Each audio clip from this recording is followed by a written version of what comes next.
¿Cómo influyen las lealtades familiares y qué es el amor ciego en el sistema familiar? ¿Qué son las lealtades familiares?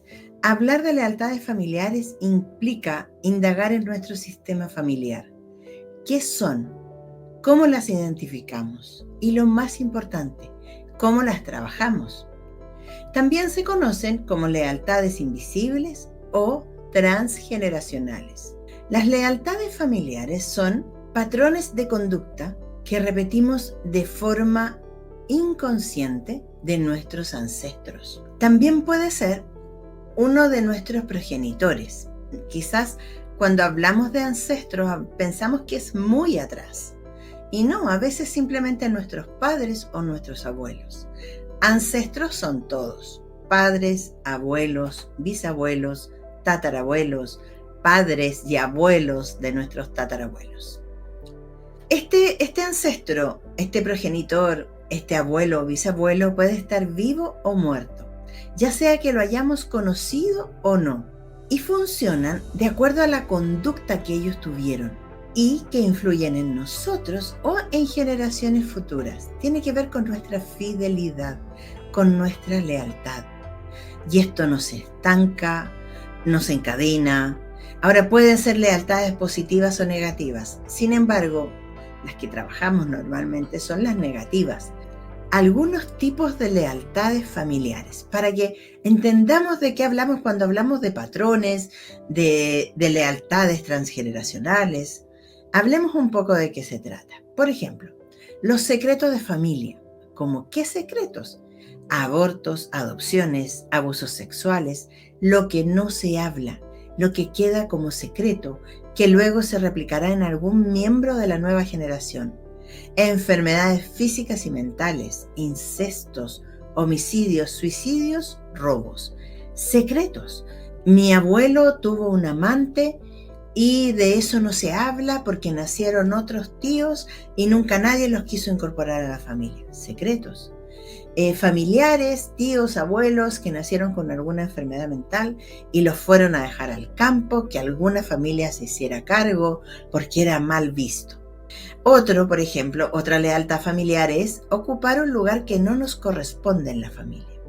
Y aquí encontramos a las hijas que hacen de mamá de su mamá, al hijo haciendo del rol paterno cuando el padre se va de la casa, o el hermano menor haciendo de rol de hermano mayor, a la abuela haciendo rol de madre del nieto, porque la madre verdadera sale a trabajar. Todo esto transgrede el orden y el equilibrio en la familia.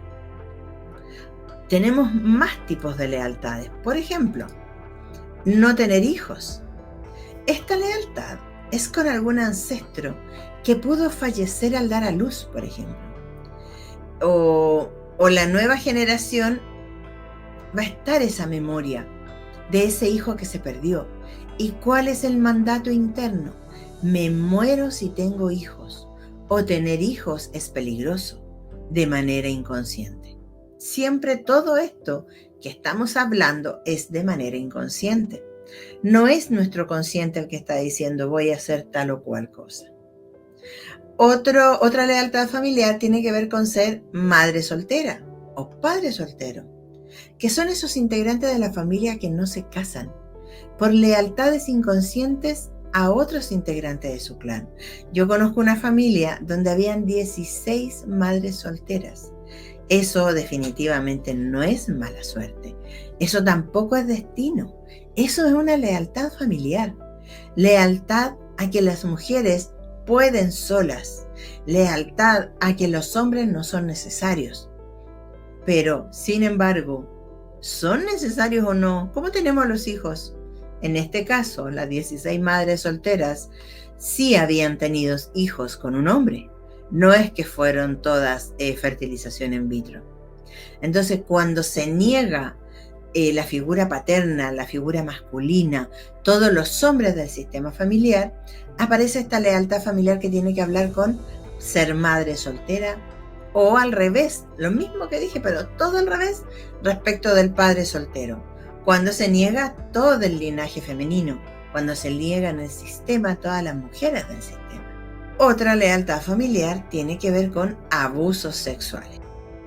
Si un integrante de la familia fue abusado o acosado sexualmente, posiblemente figuras parentales generacionales anteriores también lo vivieron. El abuso normalmente es una réplica de un abuso anterior que no se habló, ya sea que si abusan sexualmente a la hija, luego a la que fue abusada primero fue la madre, y lo más probable es que haya sido la abuela o la bisabuela. Y se calla, eso no se habla, no se comenta. Entonces se vuelve a repetir de generación en generación hasta que alguien decide cortar este tema, hasta que alguien decide cortar estas cadenas familiares. ¿Vamos entendiendo de qué se tratan las lealtades? Es repetir un patrón, en este caso te estoy contando patrones que no son positivos y están impidiendo ser feliz, están estancando que yo avance en la vida. Otro lealtad familiar tiene que ver con enfermedades. Las que se han considerado, por ejemplo, hereditarias, muchas veces no son más que lealtades a un ancestro que padeció la misma enfermedad. Diabetes, hipertensión, enfermedades cardíacas. De repente el padre fallece a los 40 años de un ataque cardíaco y casualmente el hijo, cuando se acerca la fecha, también. Pero son lealtades. Ahora ustedes me dirán, pero Vero, ¿quién se va a querer morir a la misma edad? Pero es que no es que quieran o no quieran morirse. El sistema familiar y el inconsciente entiende que es normal que los hombres fallezcan a esa edad. Recuerden que no trabajamos ni con lo bueno ni con lo malo, porque el inconsciente no tiene ese conocimiento, no trabaja con lo bueno y lo malo, trabaja con lo que es normal.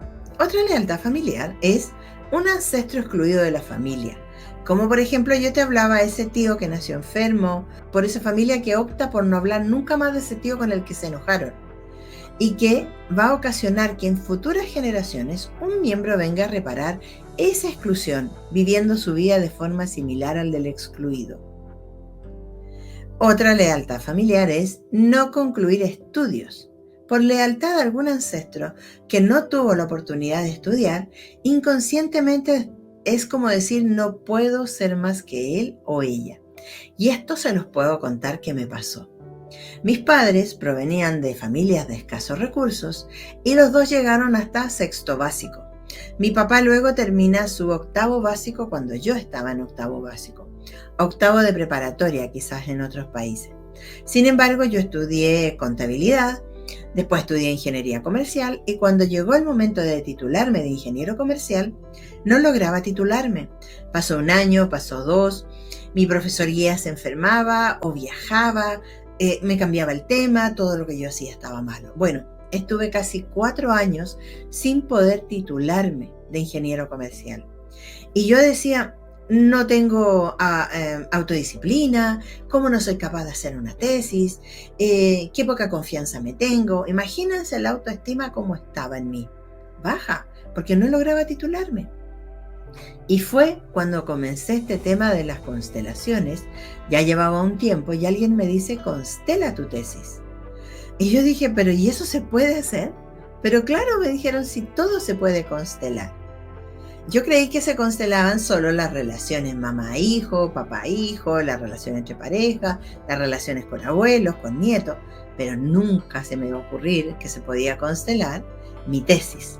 Bueno, decido constelar la tesis y en la constelación sale que tenía miedo al éxito, que yo no quería ser más que mi mamá y mi papá, porque iba a tener título universitario y ellos no. Y aprendí en constelaciones y aprendí en mi constelación que yo nunca iba a ser más que ellos. Si ellos me dieron la vida, ¿cómo iba a poder pretender que iba a ser más que ellos? Y ahí descubrí que yo puedo tener 3 títulos universitarios, 2 helicópteros, una limusina, 4 yates y no soy más que mis padres. Puedo tener más cosas materiales, pero no soy más que ellos porque ellos me dieron la vida. Por eso quise traerte hoy este tema tan importante de las lealtades familiares. Si te gustó, suscríbete y sigamos hablando de constelaciones familiares.